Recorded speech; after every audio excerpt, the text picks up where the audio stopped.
Assalamualaikum warahmatullahi wabarakatuh. Salam sejahtera bagi kita semua. Video ini membahas mengenai fungsi pembangkit. Namun sebelumnya, saya ingatkan pada kalian kita tetap harus mematuhi protokol kesehatan dan menjaga pola hidup bersih dan sehat, terutama di masa pandemi ini. Semoga kesehatan kita tetap terus terjaga. Baiklah, kita mulai saja.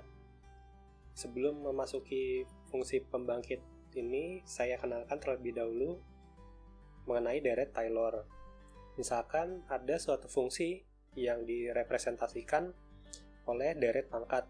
Jadi fx ini kita jabarkan menjadi C0 ditambah dengan C1 kali X kurang A ditambah dengan C2 kali X kurang A pangkat 2 ditambah dengan C3 dikali dengan X kurang A pangkat 3 dan seterusnya.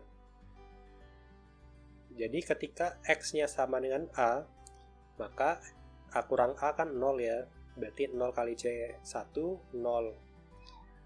0 kali C2 juga 0, karena 0 kuadrat hasilnya tetap 0. Maka fungsi F di titik X sama dengan A, maka hasilnya adalah C0. Kemudian fungsi tersebut kita turunkan dengan teknik diferensiasi. Maka turunan pertamanya adalah C1 ditambah dengan tadi C2 kali X kurang A pangkat 2 ya. Jadi pangkatnya taruh di depan, kemudian pangkatnya berkurang dengan 1. Maka menjadi 2 kali C2 kali X kurang A ditambah dengan 3C3 kali X kurang A pangkat 2 dan seterusnya. Dan ketika X sama dengan A, maka turunannya adalah C1. Selanjutnya dengan teknik diferensiasi lagi, turunan keduanya adalah F double prime X sama dengan 2C2 ditambah 2 kali 3 kali C3 kali X kurang A pangkat 1. Karena tadi pangkatnya ditaruh depan ya, kemudian pangkatnya berkurang dengan 1, maka hasilnya seperti ini. Sehingga nilai fungsi turunan kedua dari F di titik A sama dengan 2C2, karena yang sebelah kanan ini 0 semua. Nah, kemudian kita penasaran lagi, turunan ketiganya seperti apa? Maka F triple prime X sama dengan 2 kali 3 kali C3 ditambah dengan 2 kali 3 kali 4 C4 X kurang A pangkat 1 ditambah dengan seterusnya. Dan lagi-lagi ketika X-nya sama dengan A, maka nilainya adalah 2 kali 3 C3. Dan ingat, 2 kali 3 ini adalah 3 faktorial. Nah, oleh karena itu, ditemukan suatu pola ketika X-nya sama dengan A, maka turunan fungsi F di titik A sama dengan 2 kali 3 kali 4 dan seterusnya hingga N dikali dengan Cn. Dan ingat, perkalian 2, 3, 4, dan sampai N ini sama dengan N faktorial. Sehingga kita bisa modifikasi untuk menentukan Cn-nya adalah seperti ini. Cn sama dengan turunan F di titik A dibagi dengan N faktorial. Tentu saja formula ini juga tetap berlaku untuk N sama dengan 0, karena 0 faktorial itu 1 dan turunan F ke 0 itu sama dengan F itu sendiri, sehingga C0 adalah FA.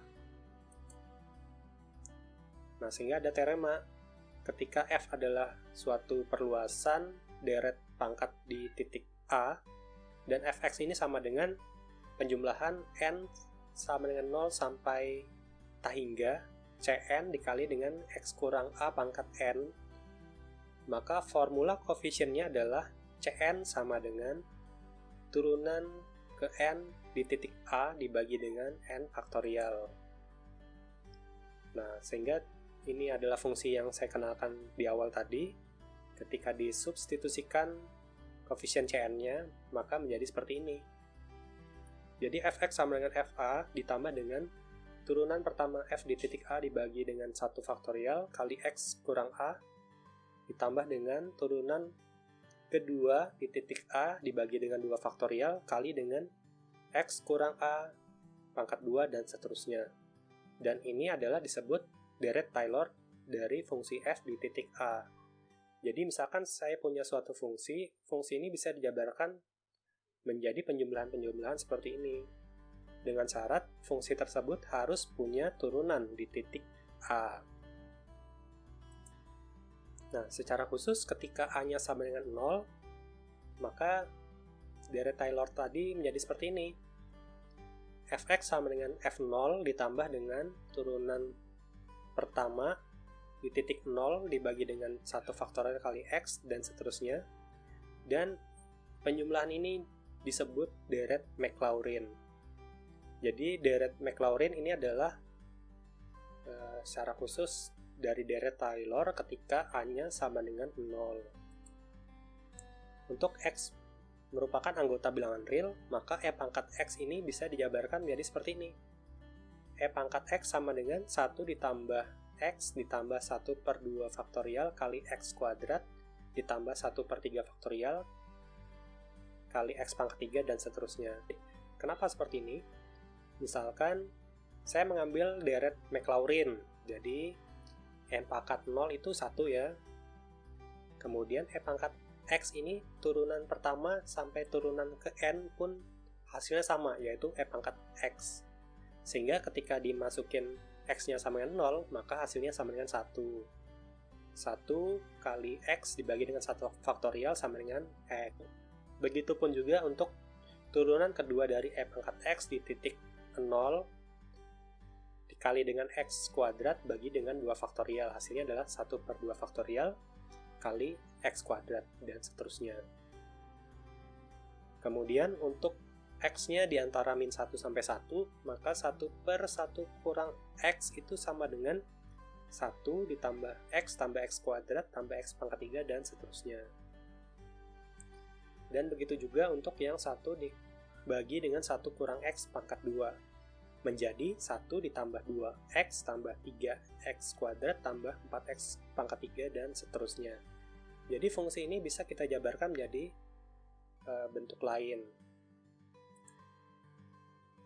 Nah, kemudian untuk U-nya adalah suatu bilangan real, X-nya bilangan bulat yang non-negatif, dan X di antara min 1 sampai 1, persamaan binomial 1 ditambah X pangkat U itu sama dengan penjumlahan K-nya dari 0 sampai ta hingga, kombinasi U, K, dikali dengan X pangkat K.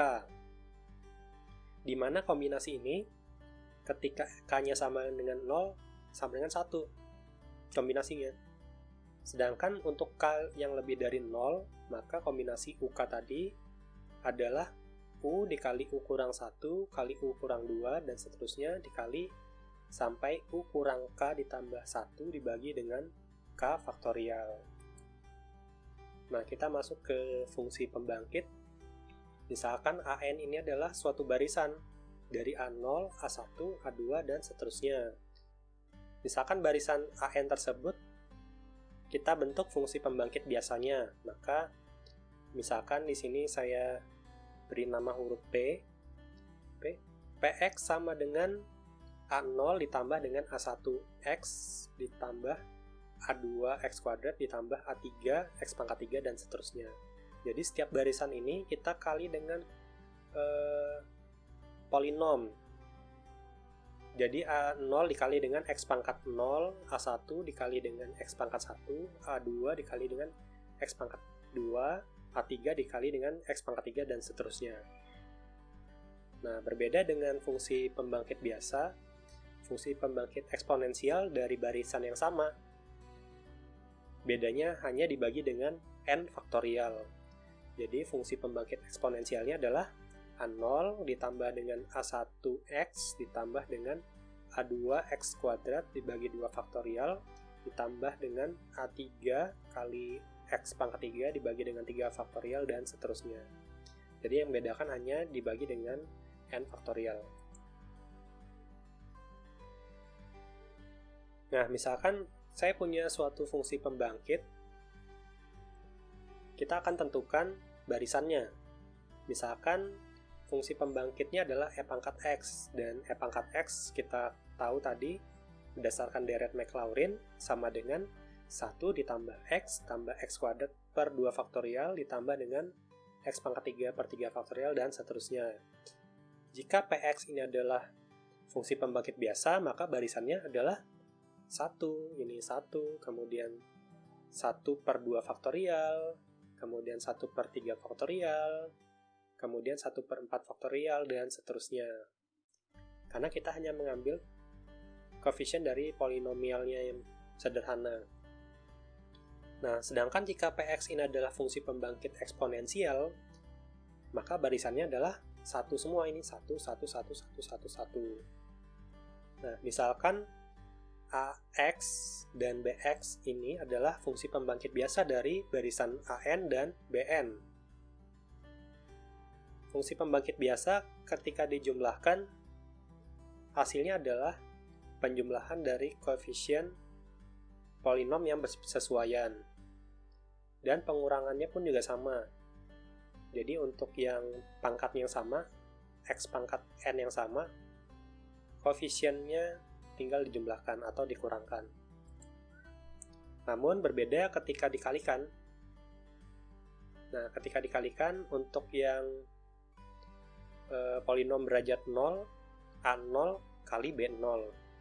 Sedangkan untuk yang berderajat 1, ini adalah kombinasi dari A0 dikali dengan koefisien B1 ditambah dengan koefisien A1 kali dengan koefisien B0.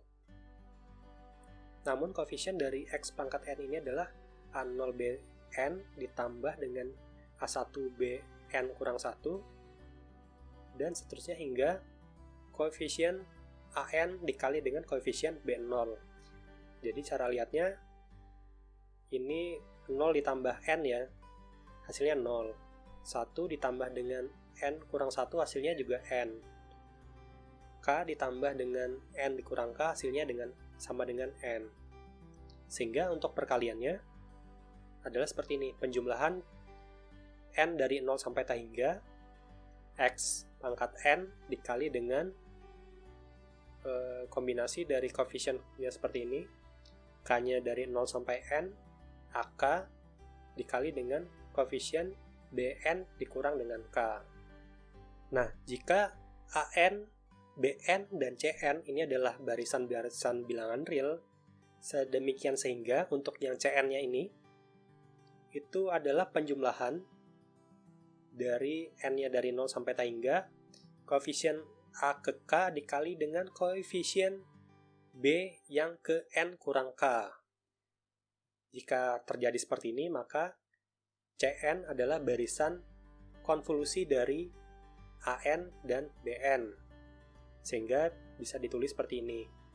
Barisan CN sama dengan konvolusi dari AN dan BN.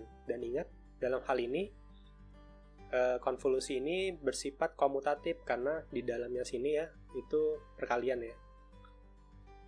AK dikali dengan BN kurang K. Nah, sebagai contoh, misalkan kita ingin menentukan barisan CN dari fungsi pembangkit biasa, Px. Kita lihat fungsi pembangkit biasa ini adalah perkalian dari dua fungsi pembangkit biasa yang lainnya.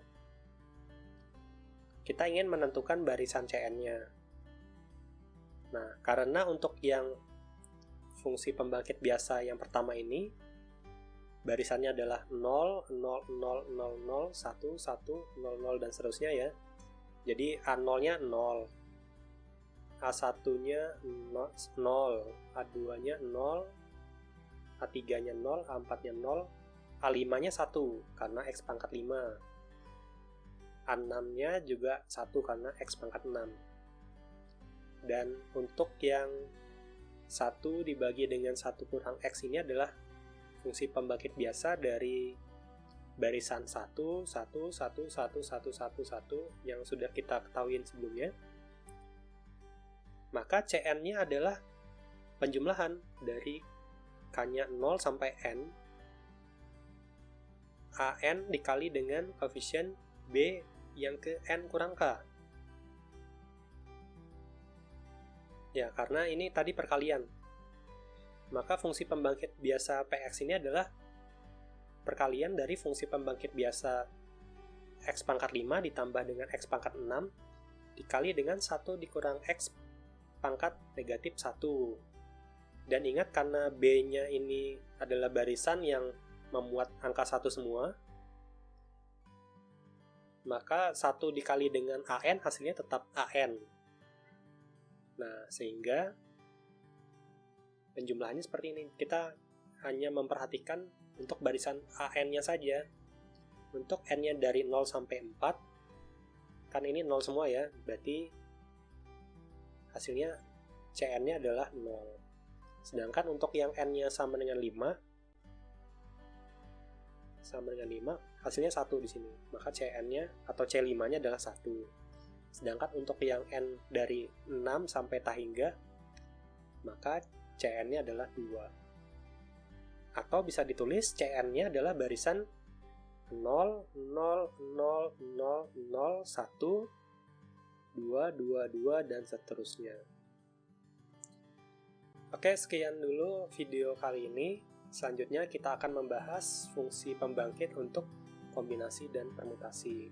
Wassalamualaikum warahmatullahi wabarakatuh.